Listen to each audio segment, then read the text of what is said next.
Hi there guys, so I thought I would do a run of the mods and a little small review on my 2015 S1000R.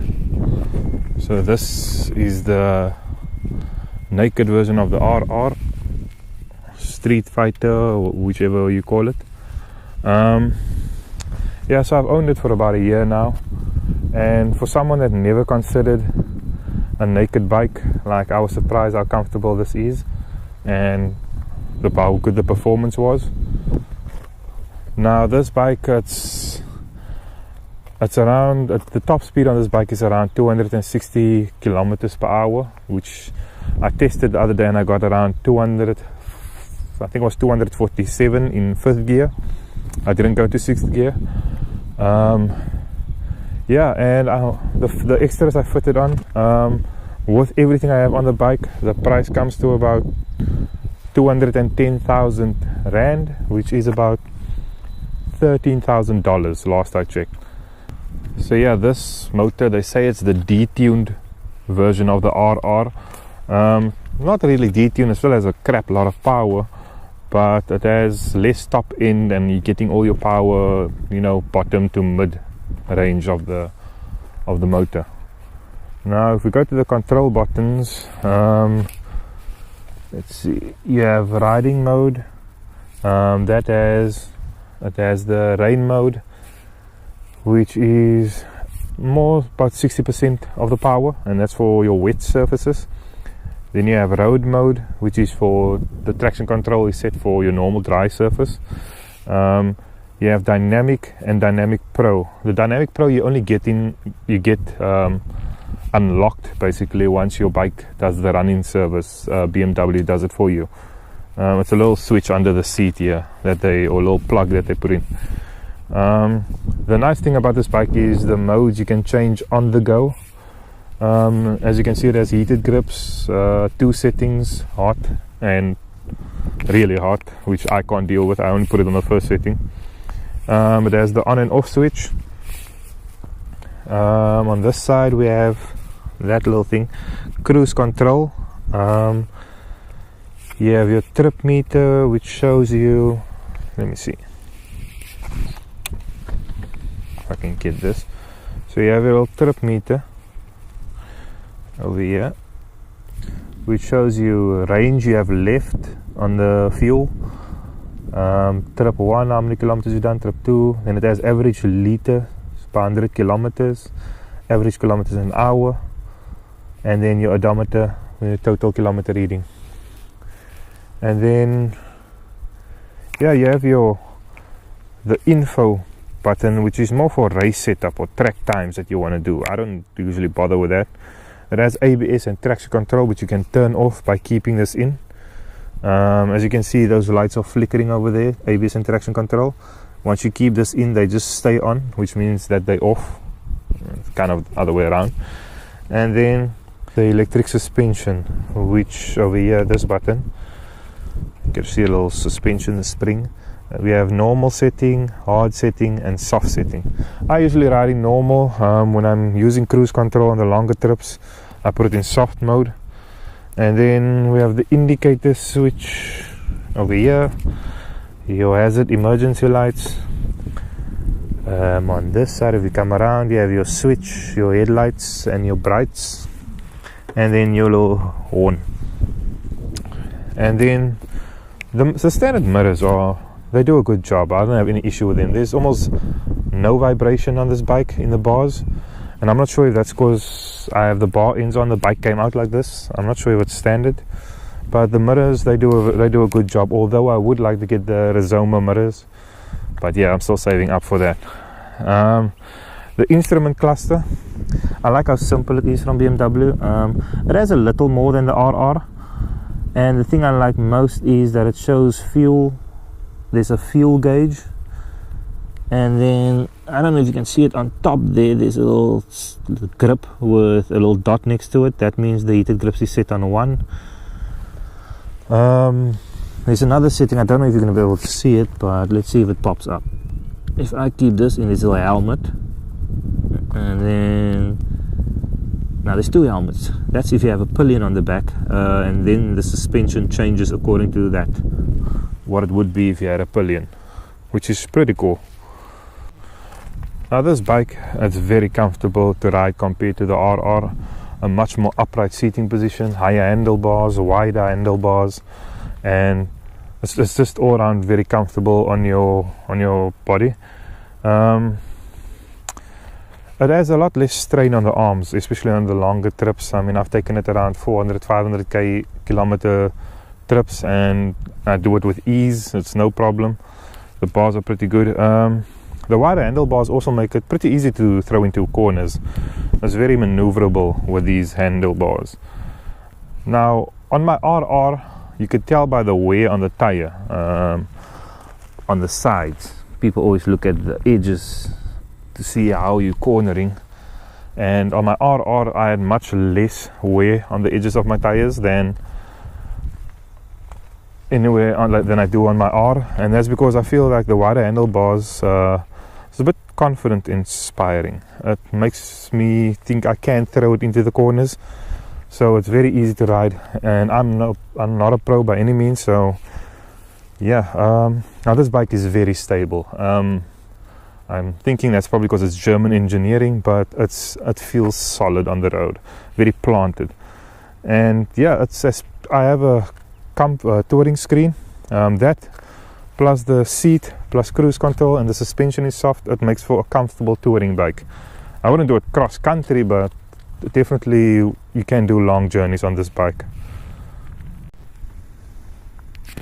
Now the motor has a lot of low down torque, and the engine is much more enjoyable to use. The engine note for a stock motor and with the stock exhaust is pretty good. The stock exhaust does a lot of backfiring. The little pop sounds you get when you get off the throttle. And when I test rode this bike for the first time, it had the stock exhaust on. So I just didn't like the look of the stock exhaust, even though I thought it was an amazing sound for that exhaust. I went with the Acropowic BMW slip-on, BMW's version, the laser engraved one, and yeah, it looks better for me. I like the little carbon finish on it, and it's a slightly deeper note, and it does a lot more of the crackling when you get off the throttle. Yeah, and quick shifter, it only has the quick shifter up, which is freaking amazing.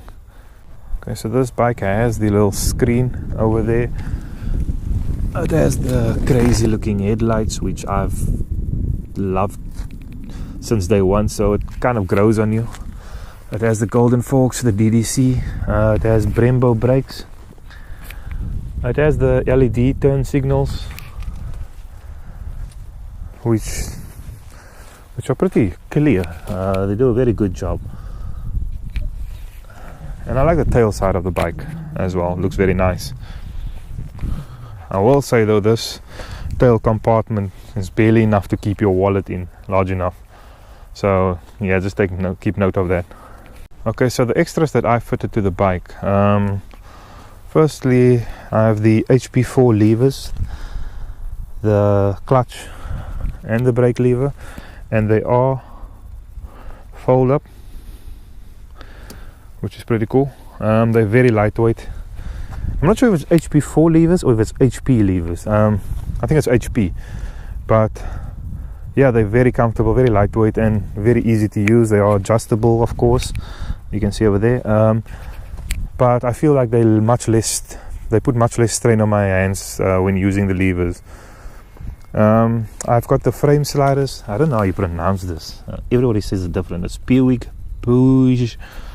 but yeah, I have those frame sliders. They're not too bad, but at the time it was the only ones I could find, and they do a pretty good job. I just wish I could find this little inserts in white, but yeah, they're not too bad. I'm happy with them.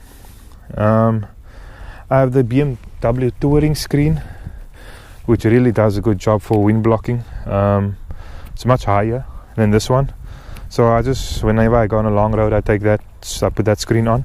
Very easy to take off and put on again. I have the BMW tail bag for luggage. It's like a waterproof bag, but that's worth it. The reason why I'm mentioning this and it's not here is the price that I gave initially includes all of that. Then probably one of the best things that I put on the bike was the BMW comfort seat. Now this has a lot of cushion. It's like sitting on a couch, a sofa. And the nice thing about it is when I ordered it, I initially thought it was just plain black, and then BMW even thought it was black because nobody's ordered it like where I'm from. So yeah, when it arrived here, it actually went perfectly with the bike scheme. It has the white with a red lining and then the black on top, which is basically my entire bike's color scheme, white, red and black. So it looks pretty nice with the bike. I always get people commenting on it. Now I know Sargent makes seats as well, but I just went with the BMW comfort seat because I was curious to see what it would be like, and it's worth every penny. I mean, this makes long trips extremely comfortable. I've got the Yoshimura fender eliminator. Let's see, over there, which makes the whole back section look nice and tidy. I like that. So I've got the Yoshi tail tidy, and then the Acura slip-on, as I showed you earlier. Now the issue I have is I tried to order the headers afterwards, and BMW told me that I can't do that, or Acura Poix said I can't do that. They no longer sell it separately, and importing an exhaust or the headers just made me nervous because I wasn't sure if it would fit or not. So I actually got me a full Yoshi, the R77 carbon exhaust system that I ordered. So I'll do a video when that comes out to give you guys a little sound test, but that should sound pretty sweet. And I'll obviously do a video of that. Now everything I talked about on the bike that I put on, I would put a link in the description to it. But yeah, that's my 2015 S1000R. I'm very happy with it. I don't intend on trading it in. I'll get me another bike. Next on the wish list is probably a HP4. But this bike, I'm really happy with it. It's a really fun bike, and anything you want to know, please post a question. I'll be happy to answer you. And yeah, it's one of the biggest surprises I have is that I ended up on a naked bike after thinking that I'm strictly a super sport guy. This bike is really good. It's really easy to ride. It has a lot of fun when you need it, and it's very track capable. So you can keep up with the fastest bikes on this 1000R. Probably top end on the track you're going to lose out, but that's a lot of fun. So thanks for checking the video out. Please help me grow the channel. Please subscribe. Yeah, and thank you for watching the video. Cheers.